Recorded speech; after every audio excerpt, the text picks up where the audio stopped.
Amazon Prime, you delayed all my packages this month, but you did let me see Aquaman 5 days early, so I think we're even.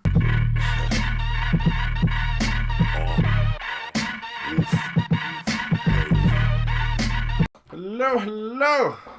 I am Dr. Rorschach, back again to review another movie, and today is the big one. Today is Aquaman, ladies and gentlemen. I am very excited, very excited.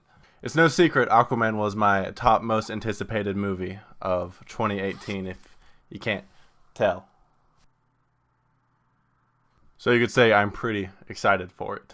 So Aquaman is directed by James Wan, James Wan being more well known for his horror movies, but I am very happy to see the way that James Wan directed and guided this movie into what it was. It's very similar to the way he did and took the Furious 7 movie from the Fast and Furious franchise, and I think James Wan was a perfect choice for this, and that he did a phenomenal job directing this movie.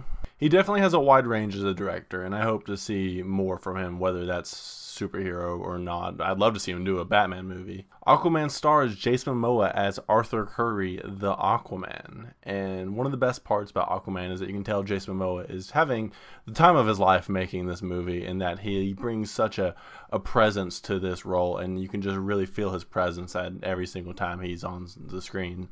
It's weird to think that this is Jason Momoa's first big lead role. He's not really done too much else outside of Game of Thrones and a few other smaller movies. It's almost like he has some sex appeal. I mean, I don't roll that way, but if I did...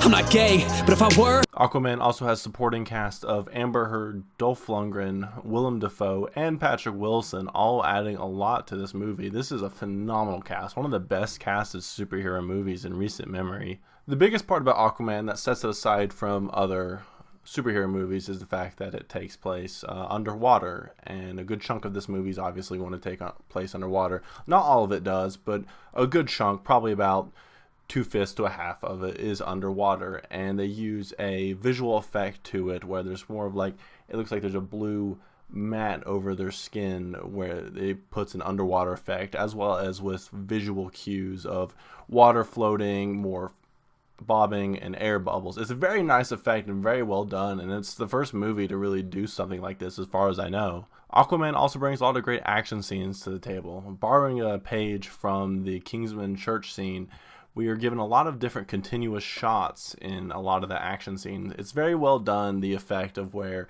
it looks like it's one continuous shot and we never see the camera change. It's really well done, and I'm super happy to see this done in a superhero movie. 2018 has been a hit or miss for superhero movie villains, and they've either been just really good or really bad, and I think I'm very confident to say that Aquaman not only brings one great villain, but two great villains to its movie. We have Black Manta, a modern-day pirate who has personal conflict with Aquaman after the first time that they meet.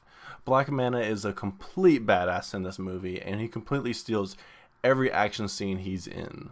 We also have Aquaman's half-brother Orm as the other villain of this movie, bringing a different form of hatred towards Arthur, not because of something that he's done to him, but because Arthur is a potential threat to Orm's heir to the throne.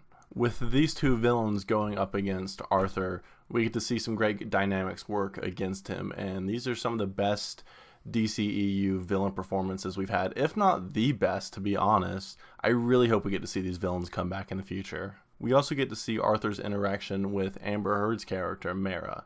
And these two actually have a lot of chemistry together, especially when they're together and always going out on an adventure together. They always put a smile on my face, and I think they're going to be one of the best parts of this movie. Moving on to some cons of Aquaman, this movie does have a few different cheesy moments, mainly with the flashback scenes. You may be able to see some of them in the trailer, but they're kind of cheesy. There's also some weird guy humor in this movie. There's a scene in the movie where one of the sea creatures needs some water and he's above land, so he puts his head in a toilet.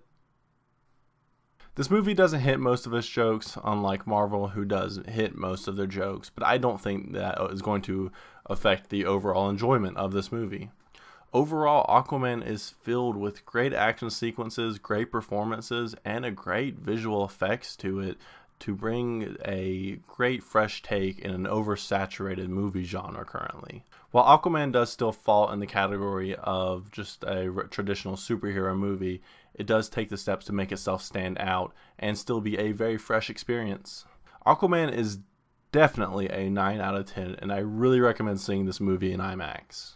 Hopefully Aquaman performs well and brings some life into the DCEU. I have high hopes that it's going to perform well, and I fully believe Shazam will do the same. And that is all I have for today. As usual, I am Dr. Rorschach, and thank you for watching. Have a great day.